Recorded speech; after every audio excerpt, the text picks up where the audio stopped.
বিথির রান্না করা তরকারিতে লবণ ঢেলে দিল রহিমা বানু আর মনে মনে বলল, বিয়ের পর থেকে এই সংসারটার একদম হাতের মুঠায় করে রাখছে। আজ দেখামু কত ধানে কত চাল। এই কথা বলেই মুচকি হেসে রুম থেকে চলে গেল রহিমা বানু। আসিফ অফিস থেকে বাড়ি ফিরেই বলল, কই গো, খাবার দাবার দাও তো। বিথি তখন আসিফকে খাবার বেড়ে দিল। আসিফ সেখান থেকে একটু মুখে নিয়ে বলল, থু, কে রান্না করছে এরা? এরা কোনো রান্না? এই বাপের বাড়ি থেকে কিছু শিক্ষা শোনাই? বাপ মা কি রান্না করতেও শেখায় নাই নাকি কখনো? সুযোগ পেয়ে রহিমা বানু তখন চলে আসে ঘর থেকে। এসে বলে, কি হইছে বাবা, চিল্লাচিল্লি করতেছস কেন? আসিফ তখন কিছু না বলে রাগে ফুঁসতে থাকে। রহিমা বানু এবার খাবারের প্লেট থেকে একটু খাবার মুখে নিয়ে বলে, ইস বাবারে, এটা কোনো খাবার নাকি বিষ? আমার ছেলেটারে কি মাইরা ফেলার ধান্দা চলতেছে? আমি আগেই কইছিলাম বাবা, না আছে মেয়ের রূপ, না আছে গুণ, আর না আছে কোনো টাকা পয়সা। তাও বাপের বাড়ি থেকে কোনো টাকা পয়সা দিলেও জানতাম যে এই মেয়েটা ঘরে রাখা যায়। বিথি তখন কাঁদতে কাঁদতে বলে, আমি তোমা ঠিকঠাকই লবণ দিয়েছিলাম রান্নায়, এমন কেন হলো আমি তো একদমই বুঝতে পারছি না। এমন তো হওয়ার কথা না।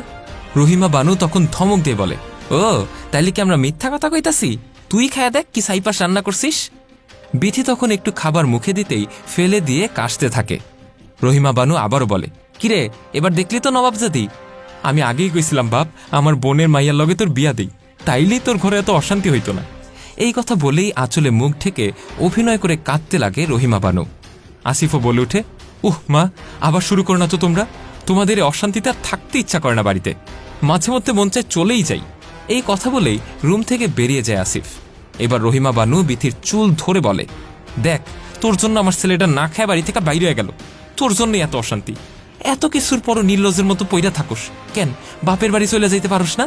তাইলেই তো অশান্তিটা কইমা যায়। বিথি তখন কিছুই না বলে মাথা নিচু করে দাঁড়িয়ে থাকে। এদিকে রহিমা বানু তার ছোট ছেলে হাসিফকে গিয়ে বলে, এই মাইয়া তো এত সহজে দুইমা যাওয়ার নয়, অন্য একটা ব্যবস্থা নিতে হইব রে। এই সংসার থেকে এরে বিদায় করা লাগবই লাগবো। আর তারপর আমার বোনের মাইয়ার লগে আসিফের বিয়া দিব, আর তাইলেই তো সব সম্পত্তি আমার হয়ে যাইব। হাসিফ তখন বলে ওঠে, মা, ভাইয়া তো ভাবিকে প্রেম করে বিয়ে করে এনেছে, আর এসব ছোটখাটো অপরাধে ভাবিকে সে ছাড়বে না। আর ভাবি তো প্রেগনেন্ট।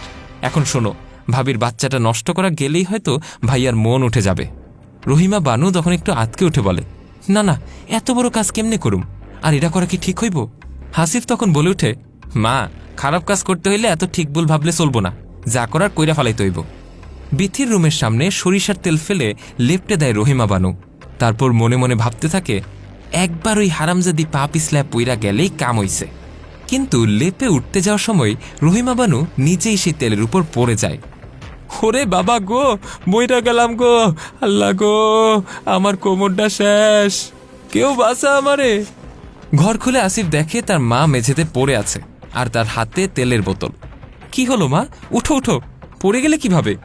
রহিমা বানু তখন বলতে থাকে, আরে কেমনে আর বললাম, তোর বউ হিংসা কইরা এখানে তেল ফালায় রাখছে যাতে পইরা আমার কোমর ভাঙে।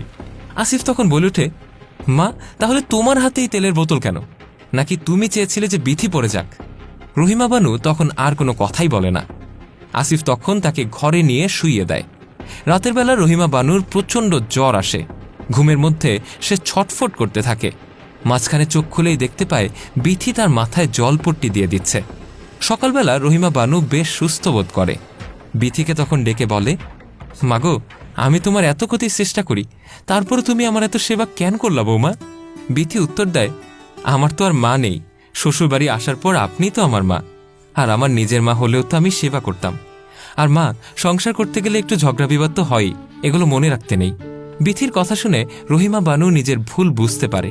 তারপর তাকে জড়িয়ে ধরে বলে, আমার বোনের মাইয়ার লগে আসিফের বিয়া দিয়া দিলে আমি সম্পত্তিটা হয়তো পাইতাম, কিন্তু মা, এত ভালোবাসা পাইতাম না।